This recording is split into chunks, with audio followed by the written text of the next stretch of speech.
Welcome to another episode of Pantry to Plate. I'm Kristen, the dietitian, and I'm coming to you from the Kaiser Permanente Learning Kitchen at the Atlanta Community Food Bank. Welcome. It is the day after Christmas. Whether you're watching this as we post it or you're seeing it a little bit later, I hope you've had a wonderful holiday so far with the people that you choose to celebrate it with. I wanted to share some different ways that could help you set yourself up for success in the new year as you are thinking about your New Year's resolutions. So, are we doing New Year's resolutions? That is completely up to you, and that is not something you're required to do. I feel like I should say that first. But a lot of people have goals around physical activity, like changing the way you eat or budgeting. So when it comes to making healthier choices, it always requires just a little bit of planning ahead of time, because when you set yourself up, you're more likely to make those healthy choices if you've got them ready and available for you to prepare. So you might skip the drive-through because you know that you have your food mapped out and ready to go for yourself. So I want to share with you some things that are low tech. So there are a lot of meal planning apps out there, and you can input your own recipes and do your own nutrition analysis, and all of that is great. And maybe that is for some of you, but that's not for all of you in terms of tangible and functional for your daily lifestyle. I do a combination of low tech and this, and a little like high tech, which is just notes on my phone. So that's as high tech as I get. So I just want you to take this and use it as you see it working for you. And if you don't think it works for you, and there are little pieces that do, take those and leave the rest. So we're looking at low tech inventory management for making your meal planning very easy. Okay, so there's one thing that we all have an issue with, whether it happens all the time or just occasional, is out of sight, out of mind. So if we can't see something in our refrigerator, we may forget that it's there. Most of the time it's produce. If you put it in that bottom drawer in the bottom of the fridge, it might disappear because you can't see it. So having a visible inventory of your food on the outside of your refrigerator can help you keep up with what you have on hand. So no more out of sight, out of mind. So the first thing that we want to do is list it. So we're going to use a framework I'm going to show you in just a minute. We're going to do an audit of the food that we have on hand. So this is the first step in any organized grocery shopping trip. You want to check what you have already before you go to the store and purchase new stuff. But if you have a running inventory posted on your refrigerator, you don't have to go back and do that every single time you plan to go to the grocery store. And that's the beauty of this. That first step is always look for what you have on hand.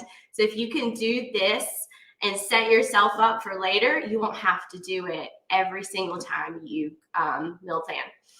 After we list it, we're going to make sure we can see it, and then we're going to do the meal planning from our inventory. So I've got a few formats, handouts that you can print out or you can use digitally to set you up for success here. So this first one is our food inventory.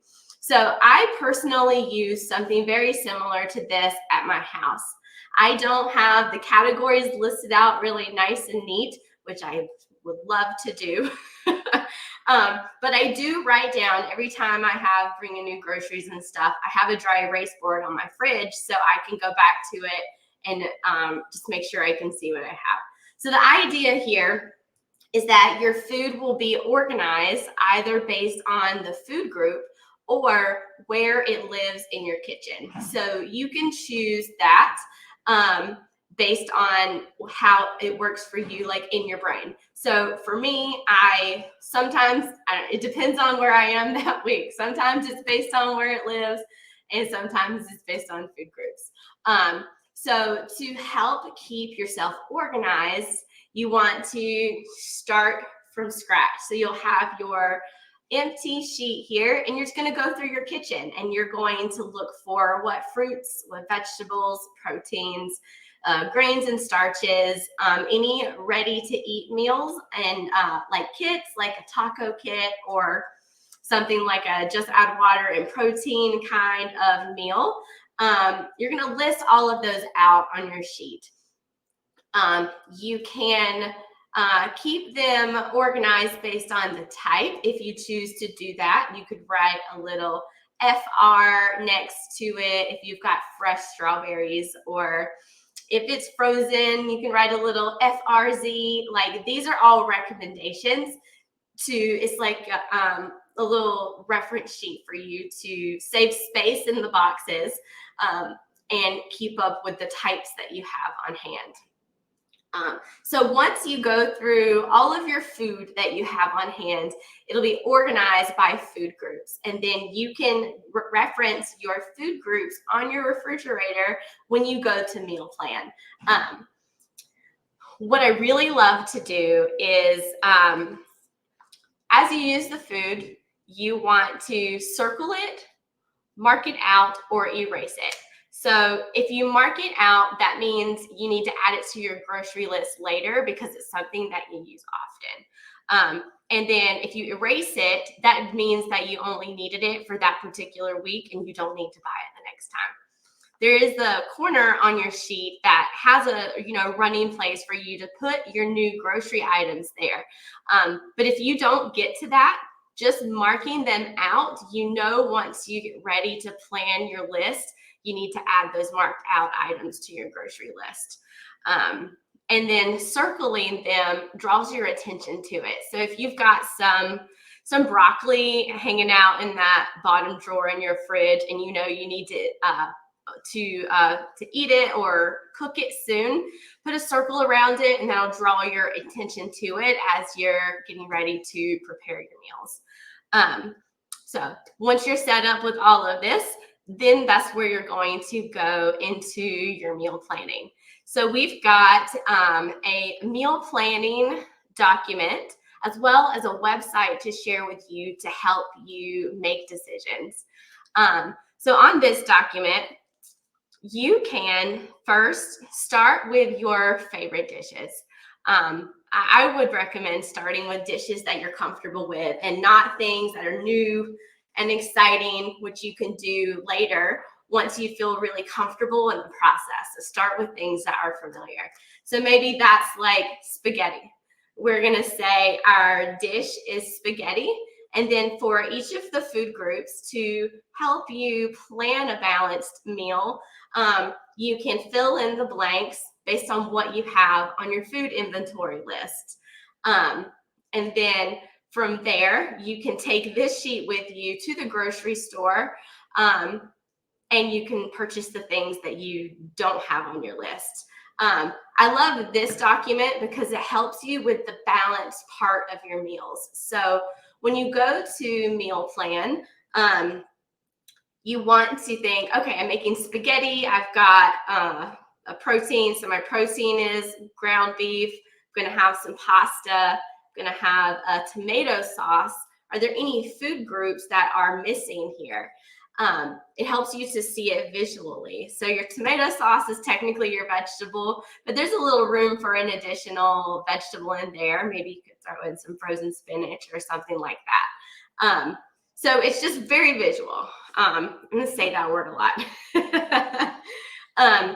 Now you can take a copy of this with you to the grocery store, or you can take a picture of it and not try to keep up with a piece of paper as you're shopping around. Or you can transfer this into a notes list in your phone and do it that way. This is where it's really flexible for you to decide how it would work for you. The other option for meal planning is located on that original inventory sheet. So there's a QR code in the middle of the sheet under the grains and starches. Yeah, there it is. That is a website called Save the Food.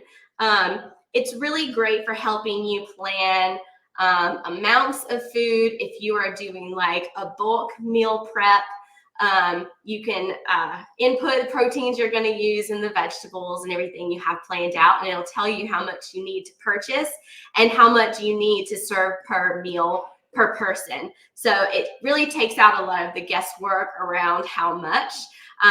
We know we need fruits and vegetables, but like trying to plan how much fits for your household size can take a lot of brain power, and sometimes we just want it to be easy. And that's what I'm trying to do here, is help you set up initially with a little extra time, and then in the future be able to easily consult your ongoing inventory. Okay, the last handout that fits with this little trio is for your actual meal planner. So that second document was helping you make sure you have all of your food groups represented in your meals and putting your grocery list together. And this one is just to help you plan out the meals that you will make. So maybe you're not having to focus on breakfast because your kids are getting breakfast at school. So you don't have to, focus on each of these. Look at the ones that fit you and your planning needs. And it's also a really good idea to just like have it visible. That's the whole key here, is having it visible and having it organized to help you to make it easier for you to choose what you're going to make. So you make one choice and then you reference your sheet and pull out your ingredients when you're ready to do the food prep. Okay. There's a lot of words, a lot of explaining. So with this sheet, I've created it. It's an 11 by 17. So it's an interesting size to print. Not all home printers will have this.